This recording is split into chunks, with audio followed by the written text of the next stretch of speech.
Ang araling ito ay nakaangkla sa MELC o tinatawag na Most Essential Learning Competencies sa Filipino 9 na may layuning nauuri ang mga tiyak na bahagi at katangian ng isang tula patay sa napakinggang dialogo o pag-uusap.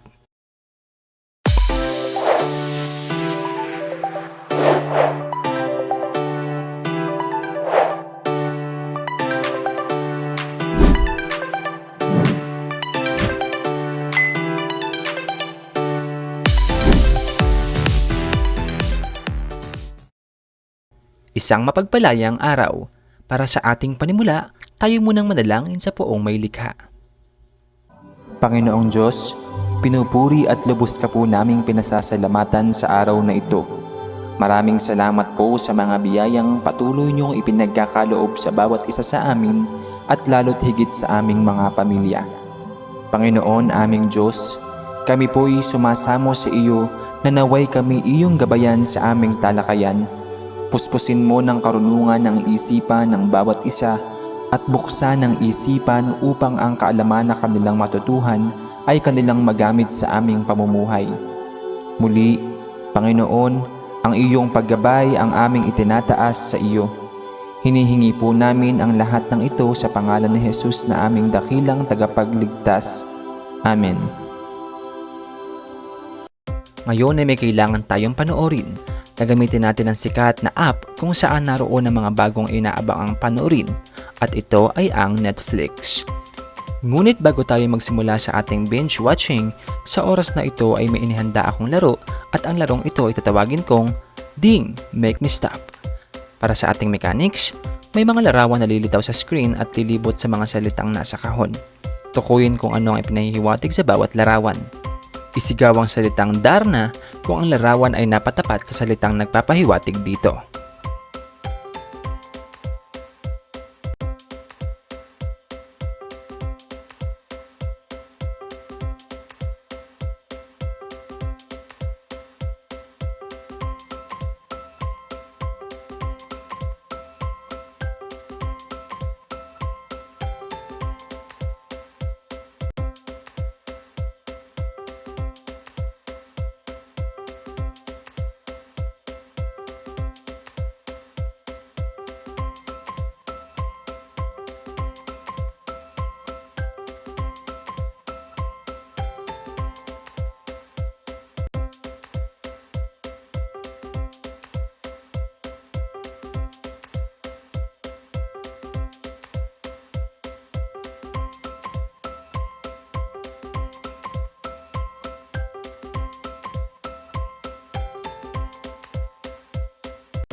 Patay sa isinagawang gawain, ano ang nais ipahiwatig ng mga larawan?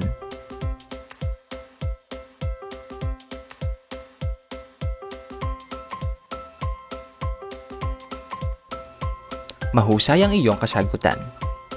Ngayong natukoy niyo na ang ipinahihiwatig ng mga larawan, dumako na tayo sa susunod na gawain na kung saan tutulungan tayong alamin ang ating panonoorin. Ano sa tingin mo? Para sa ating panoto, panoorin ng mga maikling eksena mula sa mga sikat na palabas. Tukuyin kung saan naganap ang eksenang napanood.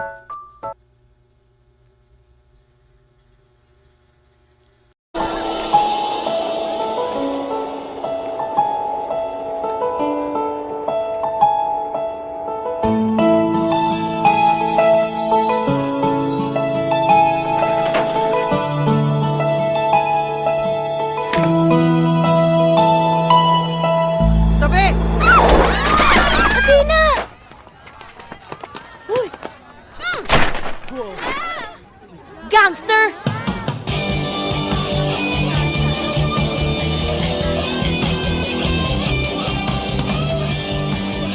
Para sa unang eksena, sa paaralan.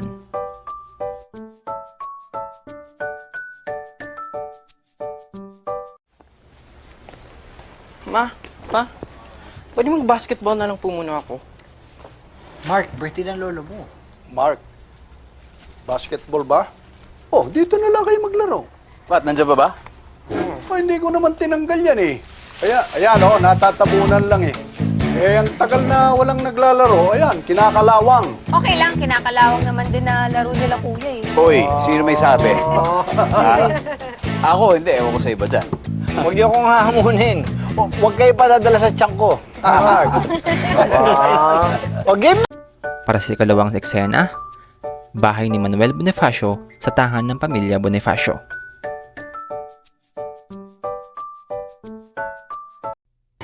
Celine? Hindi ako si Celine. Isang pangalan pa rin ang laman ng puso niya. Baka lang kasi naalala mo si Celine kaya mo siya tinutulungan. Sino si Celine? Bakit ka nandito sa Barcelona? Baka sakaling tumigil ng walang katapusang sana. May lugar pa ba ang iba sa buhay niya? Naisip ko it would help you move on. Stop acting like you know my pain. You will never be Celine. Barcelona, a love untold. Para sa ikatlong eksena, sa Barcelona, Spain.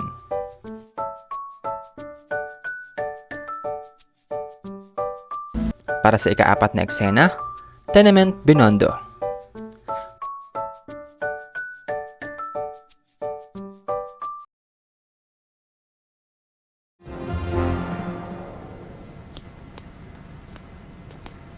Sir. Alam kong alam mo kung bakit kita pinatawag dito. Wala po akong idea, sir, kung bakit po. Sigurado ka? Wala po talaga, sir, Pwedeng clue? Starts with the letter S. S? Ang hirap naman nun. Sir, ano S?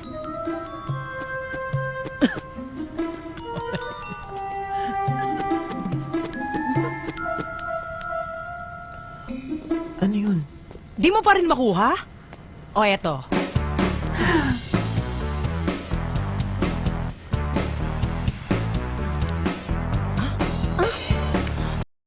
Para sa ikalimang eksena, Headquarters. Magaling! Talaga namang natukoy ninyo ang tagpuan ng bawat eksena ng mga nasa isikat na palabas. Upang ipagpatuloy ang ating sinsimulan, dumako na tayo sa susunod na gawain. Teaser reveal. Para sa ating panuto, isa-isang ipapakita ang mga larawan. Suriin itong mabuti at tukuyin kung ano ang salita na mabubuo rito. Matapos gawin, piliin ang kasing kahulugan ng bawat salita na mabubuo na matatagpuan sa kahon. Handa na ba ang lahat? Kung ganon, ay tayo nang magsimula.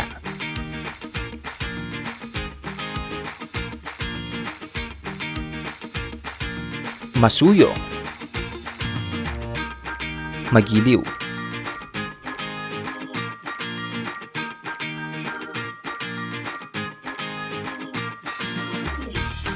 Piitan.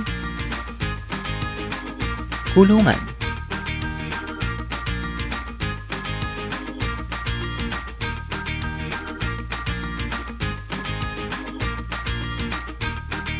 Nakataya.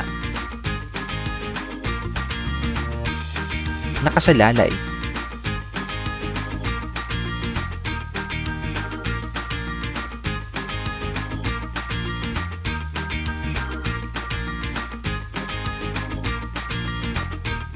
Galugarin.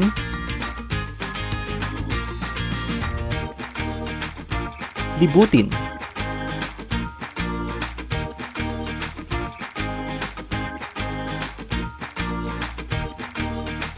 Mapiit.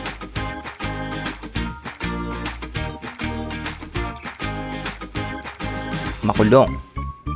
Magaling at naisiwalat na ang mga natatagong mga clue sa likod ng mga larawan na makakatulong sa atin upang malaman kung ano ang ating panonoorin. Atin nang panoorin ang dula na pinamagatang Munting Pagsinta mula sa pelikulang Mongol, The Rise of Genghis Khan ni Sergei Bordrov. Hinalaw ni Mary Grace A. Tabora. Temujin, bilisan mo na riyan. Kailangan na natin magmadali. Bakit, Ama? Malayo ang ating nilakbayin. Huwag ka magpatay-patayan. Mahalaga ang ating sasadyain. Naguguluhan ako sa'yo, Ama. Saan ba tayo patungo? Bakit ka ba nagmamadali? Temujin, ikay 9 na taong gulang.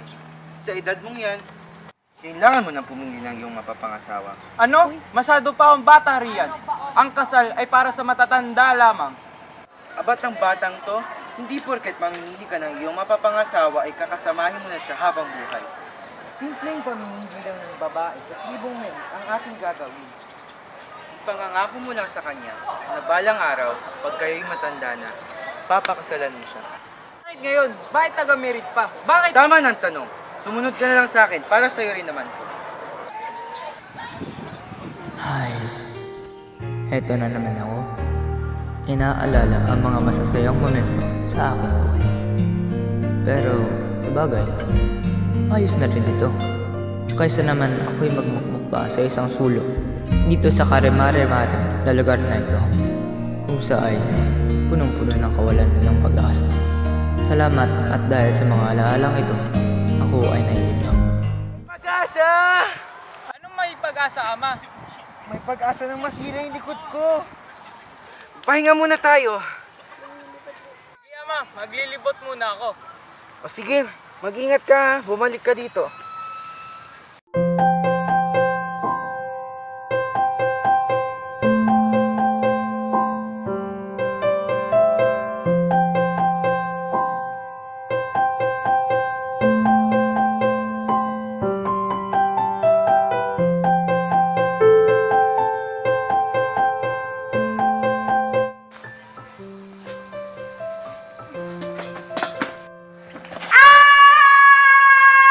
Tulong! Tulong! May bagdana ako! Tulong! Wala ka sa akin. Hindi ako masamang tao. Tatanggalin ko tong kamay ko kapag di ka na nag-ingay. Bakit kita baliniwalan? Di naman kita kilala. Kahit di mo ako kilala, papatunayan ko mabuti ako. Paano patutunayan yung sinasabi mo? Nga, Basta, hindi mo ako pagtatawanan. Sasabihin kong patunay. tignan natin. Anong ininitin mo yan? Sabi mo, wag ako tatawa. Ikaw na pala yung tumatawa dyan. Ito na, handa ka na ba? Hindi na ba? Bagal mo naman. Nais ko sanang ikaw yung babaeng papangasawa. Ha? Sira ulo ka ba? Niloloko mo ako, no? Kabata-bata pa natin, eh. Seryoso ako. Ano, payag ka ba?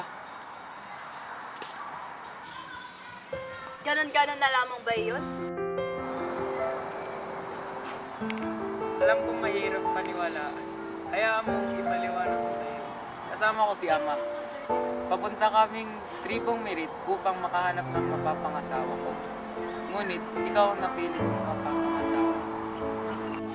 Anong meron sa akin? Bakit ako ang pinili mo? Hindi ko rin alam. Ang tanging alam ko lamang ay ito ang binigay ng pagkakataon sa akin. Ikaw ang akin nakita. Kaya naman pagbigyan mo na ako. Hindi naman ibig sabihin ng pumayag ka ay papakasal na tayo. Hindi ko malaman kung anong dapat mong sabihin sa'yo. Pero, sige. Ha? Pumapayag ka na? Salamat sa iyo na labis mo na paligaya. Pangako, di ka magsisisi sa desisyon mo. Paano na ngayon? Siyempre, tuloy pa rin buhay natin. Pero darating ang panahon, natitira tayo sa isang bubong at aalagaan natin ang isang dosen ng puting anak na bunga ng ating pagmamahal. Anong isang dosena? Tsaka ano ka ba? Matagal pa yun, no? Pangako ko, babalik ako matapos ang 5 taon. Halika na, pumunta na tayo kay Ama.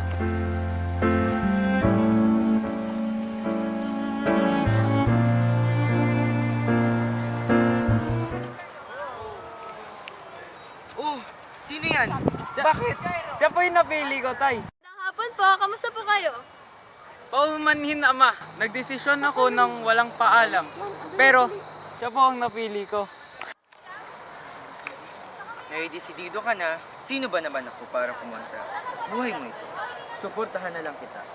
Eh ikaw naman, para sa'yo, sang-ayon ka ba na siya ang iyong mapangangasawa? Opo. Gayon, halina't kausapin natin yung mga magulang. Imogen! Imogen! Imogen!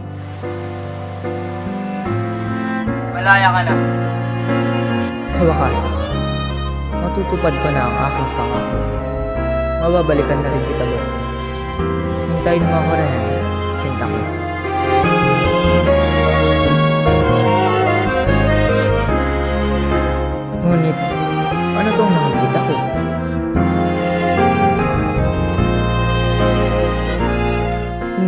pala ako nahintay.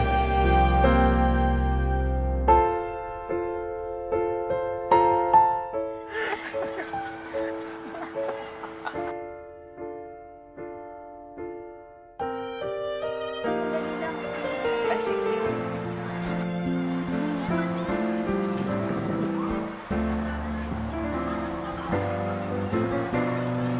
Nakalaya ka na pala. Oo. Ganun ba? Tapos tumuha ka agad dito? Nangako ako sa inyo. Kaso, may kasama. Kaya pa. Dapat at tinupad namin yung pangako. Nang hindi dahil ito makisita sa kanila. Ayaw ko lamang na makita ka naman tulong pa sa isang sulok.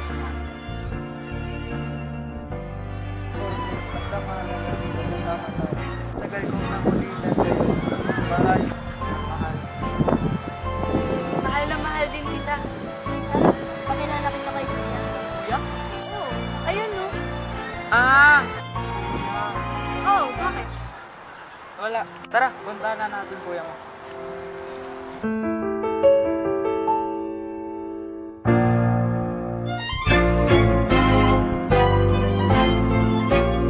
Salamat sa Diyos dahil mali ang aking inakala. Tunay akong masaya sapagkat nakasama na kita. Matapos ang ilang taon sa piipan, matapos ang ilang taon ang sakit at kawalan, ako'y nakalaya na. Paano ko nga ba ito nakayanan? Simple lang. Dahil sa'yo. Munting pagsinta.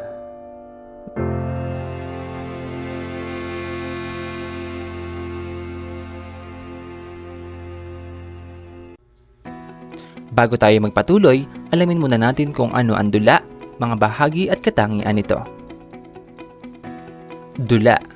Ang dula ay isang uri ng panitikan na ang pinakalayunin ay tanghal sa tanghalan.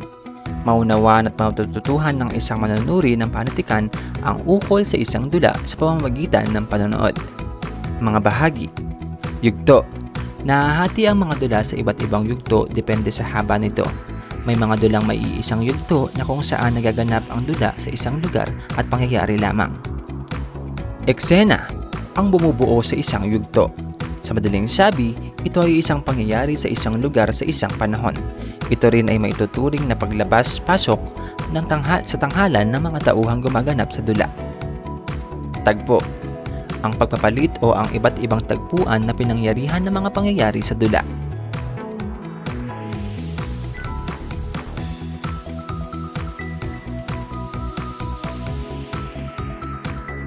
Mga katangian ng dula. Una, script o ang pinaka-ideya ng istorya o tagpo. Ang lahat ng dula ay may kwentong sinusunod.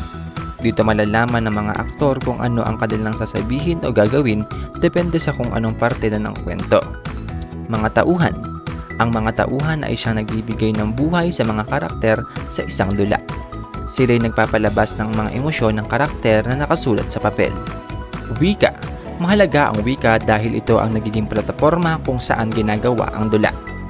Musika. Ang musika ay nagbibigay ng isa pang level ng kaaliwan para sa mga tagapanood. Bukod dito, nagbibigay din ng emosyon ang musika na angkop para sa mga sitwasyon sa kwento. Paraan ng pagtatanghal. Ang paraan ng pagtatanghal na ay nakadepende sa maraming mga bagay. Ngunit ang pangunahing gumagawa o pumipili ng paraang ito ay ang direktor. At dahil nalaman nyo na ang mga bahagi ng katangian ng dula, mauulit na natin ang mga tiyak na bahagi at katangian ng isang dula batay sa napanood at napakinggang dialogo o pag-uusap. Tandaan na may mga tradisyon at paniniwala ang ilang tribo sa ating bansa na kung saan pinaghihimasukan ng mga magulang kahit na ang buhay pag-ibig ng kanilang mga anak. Sa puntong ito, dapat natin itong igalang. Naunawaan nyo ba ang napanood natin sa Netflix? Mayroon ba kayong nais linawin at mga katanungan? Kung ganon, isipan ay patakbuhin, ang kinggaling ay palutangin, sa ating mga gawain, tiyak kayo'y magniningning.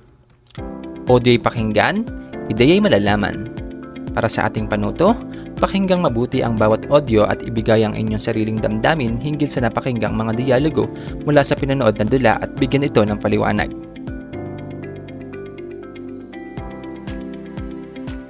Ikay siyam na taong gulang na Sa edad mong iyan, Temujin, ay dapat ka nang pumili ng iyong mapapangasawa.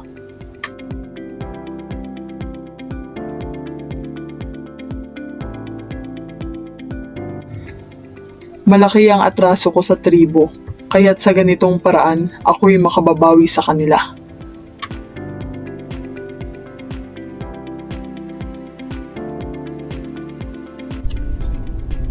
Nais ko sanang ikaw ang babae na pangasawa ko.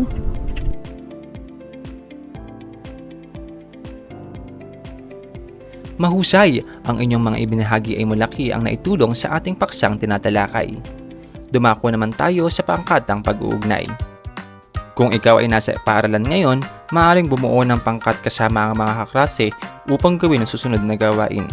Kung ikaw naman ay nasa inyong bahay, maaari ka namang pumili at mag-anyaya ng ilang miyembro sa inyong pamilya upang maging epektibo at maisakatuparan ang gawaing ito. Para sa ating panuto, hahatiin ko ang klase sa 3 pangkat. Para sa inyong gawain, bibigyan lamang kayo ng 5 minuto upang tapusin ang gawaing nakaatas sa inyo at isa pang 5 minuto upang maghanda. Para sa pangkat Temujin, bumuo ng isang maikling dula na may temang tungkol sa karaniwang pamumuhay ng isang individual at isadula ito sa harap ng klase. Tiyaking nakapaloob dito ang mga bahagi at katangian ng isang dula.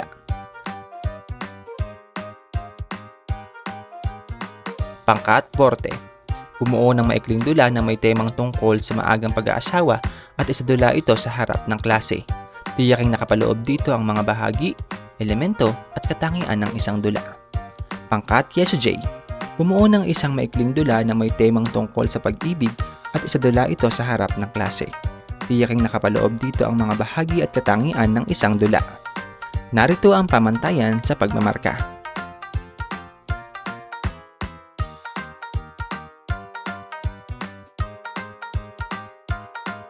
Choose what's best. Sa panahon ngayon, ang mga tao ay mahilig manood sa mga online platform gaya ng Netflix na mga palabas na may genre na romance o pag-ibig. Ang pag-ibig ang isa sa nakasisiyang maranasan ng bawat isa. Ito man ay sa pamilya, mga kaibigan, lalo na sa taong minamahal na nais makasama. Bilang isang manonood, paano mo balak pangalagaan ang iyong sariling espasyo at desisyon pagdating sa aspetong pag-ibig, lalo na kung may panghihimasok ng mga magulang?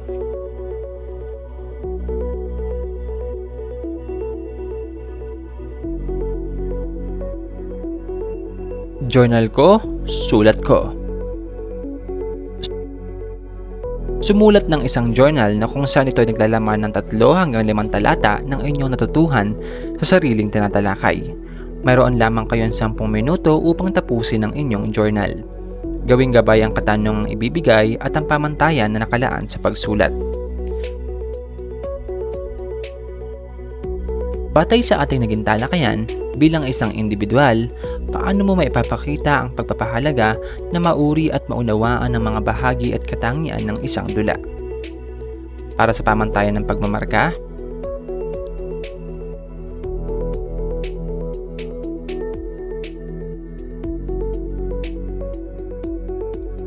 mahusay! Talaga namang mga kasagutan sa katanungan ay naunawaan kaya't mensahe na nais iparating ay naintindihan. Kaya't sa oras na ito, dumako na tayo sa maikling pagtataya.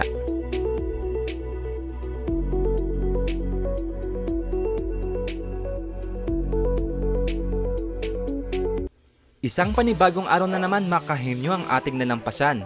Maraming salamat sa inyong panonood at partisipasyon sa ating naging talakayan. Baunin ang nakuhang aral, i-apply sa inyong tahanan at palawakin pa ang inyong kakayahan. Ito muli ang Mac TV version 2.0. Hanggang sa muli, paalam!